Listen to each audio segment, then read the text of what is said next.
নমস্কার, দেখছেন talk to Bangla. আমি অভিষেক রয়েছে আপনাদের সাথে। এই মুহূর্তে যে খবর নিয়ে উপস্থিত হয়েছি, মতুয়া ভোট ব্যাংক এই মুহূর্তে অত্যন্ত গুরুত্বপূর্ণ একটা ভোট ব্যাংক তৃণমূল কংগ্রেসের জন্য অন্তত, এবং যে ভোট ব্যাংকটা একদম কক্ষিগত ছিল ভারতীয় জনতা পার্টির, সেই ভোট ব্যাংকটাতে কোথাও গিয়ে যেন একটা শীত কাটার চেষ্টা করছে তৃণমূল কংগ্রেস। এবং সেই ঘটনাটা গত কয়েকদিন যাবৎ কিন্তু তৃণমূল কংগ্রেসের পক্ষ থেকে একদম সাংগঠনিক একটা সিদ্ধান্ত হয়েছে, তার মানে কিন্তু অন্তত দেখে মনে হচ্ছে। তার কারণ 9 জানুয়ারি যখন মুখ্যমন্ত্রী মমতা বন্দ্যোপাধ্যায় যাদবপুর থেকে হাজরা মোড় অব্দি হাঁটলেন, সেদিন অভিষেক বন্দ্যোপাধ্যায় নাম্বার 2 তার কিন্তু সেখানেই থাকার কথা ছিল, কিন্তু তিনি কোথায় থাকলেন?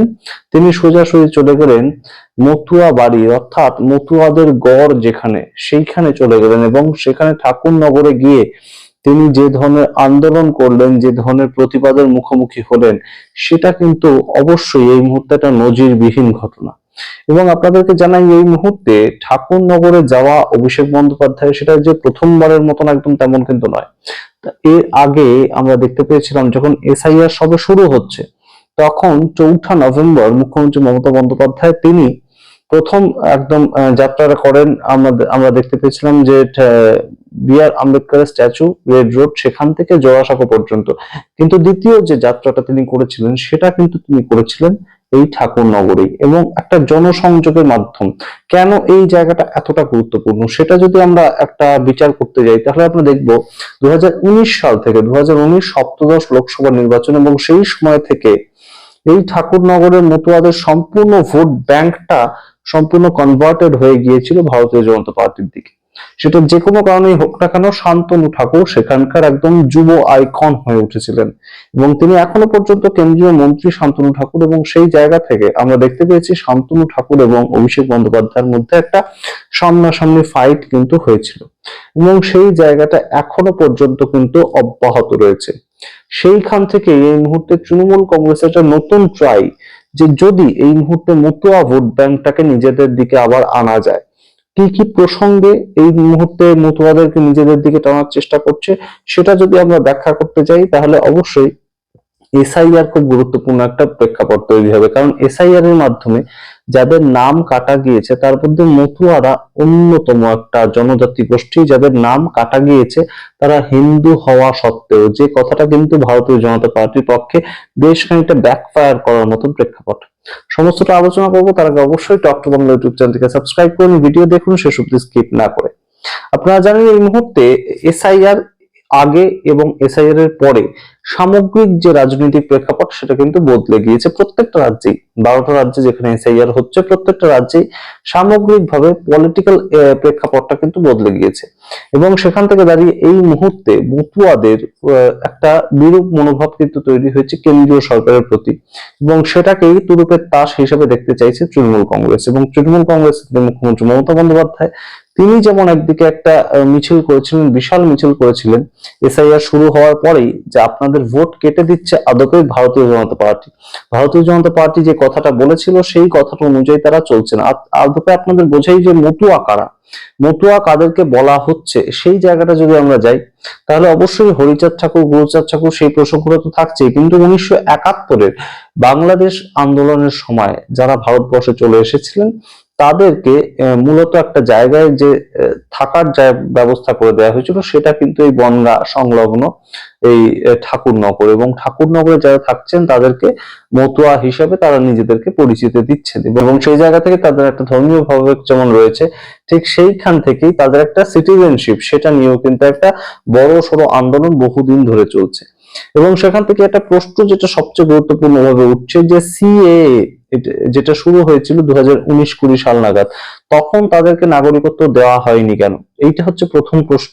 দ্বিতীয় প্রশ্ন যেটা, সেটা হচ্ছে যে এই 58,20,000 মানুষের নাম বাদ চলে গিয়েছে অলরেডি ড্রাফট ভোটার লিস্টে।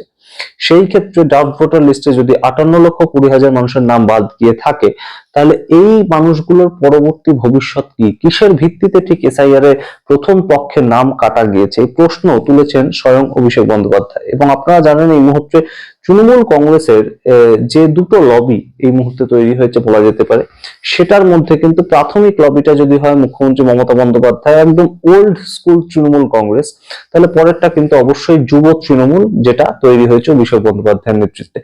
এবং একদম আইটি হেড কিংবা আইপ্যাক যাদেরকে নিয়ে গঠিত, সেটার মাথায় বসে আছে অভিষেক বন্দ্যোপাধ্যায়।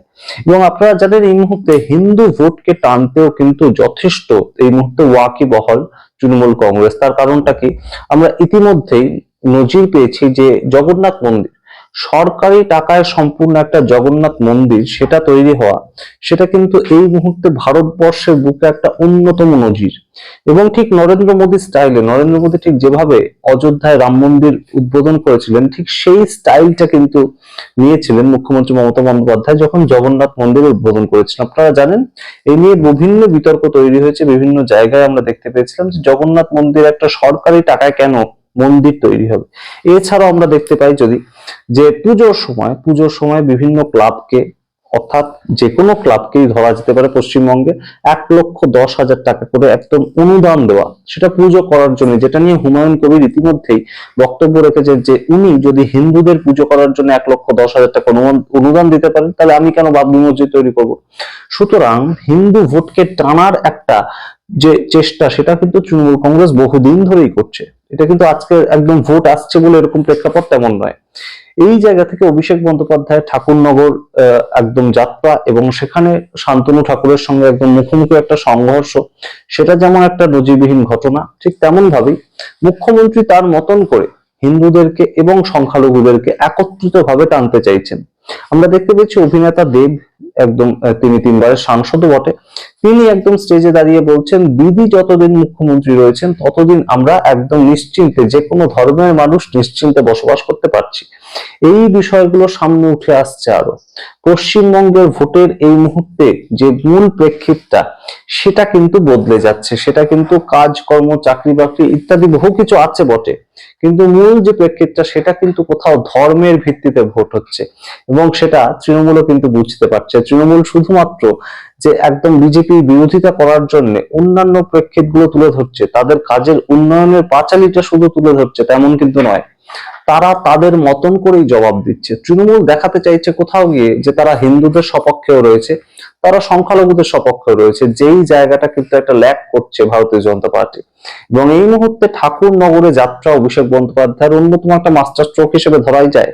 কারণ লোক সংখ্যার বিষয়টা আপনারা দেখতেই পাচ্ছেন স্ক্রিনে, যে লোক সংখ্যা প্রচুর পরিমাণে কিন্তু লোক সেখানে গিয়েছিলেন। এবং অবশ্যই শান্তনু ঠাকুরের যে প্রয়াস, সেটাও ছিল দেখার মতন। এবং অবশ্যই ভোটের যে প্রেক্ষিত, সেখানে গিয়ে অভিষেক বন্দ্যোপাধ্যায় বারংবার যেভাবে আবার জিতবে বাংলা, এইটা স্লোগান দিচ্ছেন, সেখানে কিন্তু অবশ্যই একটা নতুন মাত্রা যুক্ত করে ঠাকুরনগর এবং ঠাকুরনগরে তার যাত্রা। আমরা সামগ্রিকটা রাখলাম আপনাদের সামনে। এবং এই মুহূর্তে অবশ্যই ঠাকুরনগরে মতুয়াদের যে ভোট কেটে যাওয়া, এবং ভোট কেটে যাওয়ার প্রেক্ষিতে তাদের যে একটা ক্ষোভ ভারতীয় জনতা পার্টির উদ্দেশ্যে, মূলত যেটা 2019 সাল থেকে তারা সমর্থন জানিয়েছিলেন, সেই জায়গাটা কিন্তু হয়তো কোথাও গিয়ে একটা শীত কাটার চেষ্টা করছে তৃণমূল কংগ্রেস।